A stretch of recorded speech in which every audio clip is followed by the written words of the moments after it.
मुझे अब भी याद है।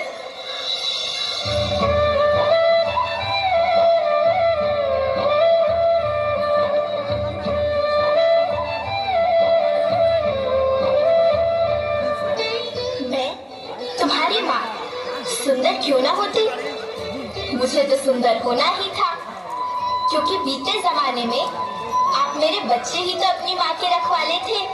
आप लोग प्राकृतिक खेती करते थे और फिर हमारी सभ्यता में तो प्रार्थना भी धरती कल्याण की है।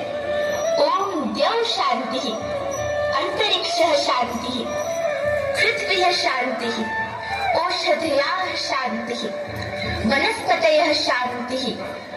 ओम शांति शांति शांति। से मनुष्य धरती की गोद में रहता आया है, लेकिन आज मैं आपसे पूछती हूँ कि आपने इसके बदले धरती माँ को क्या दिया? ये जहरीले रसायन और प्राकृतिक खाद जो मिट्टी को बंजर कर रहे हैं, उर्वरकता को बर्बाद कर रहे हैं। आप अच्छी पैदावार के लालच में जो रासायनिक खाद अपने खेतों में डाल रहे हैं, वो अभी तो लाभ देगी, लेकिन लंबे समय में उसी रासायनिक खाद का नुकसान भी है।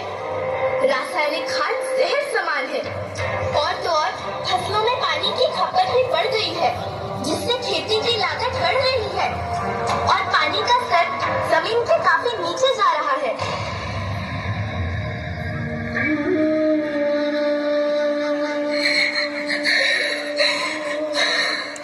बच्चों, मैं तुम्हारी माँ हूँ।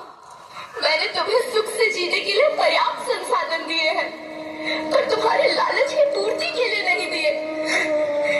ऐसा लगता है कि थोड़ी सी अधिक पैदावार और अपने लालच के लिए आप सब अपनी अगली पीढ़ी, अपने बच्चे के भविष्य के बारे में सोचना भूल गए हैं। सोचो, क्या तुम अपने बच्चों को ऐसे खेत देना चाहते हो जो बंजर हो? लेकिन धरती माँ, आपको सुरक्षित और प्रसन्न रखने का उपाय क्या है?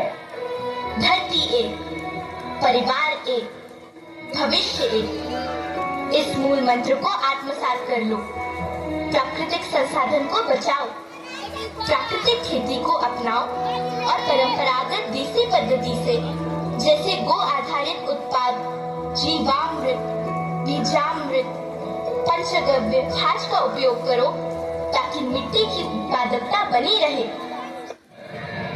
हम शपथ लेते हैं कि हम रासायनिक खाद्य का प्रयोग नहीं करेंगे।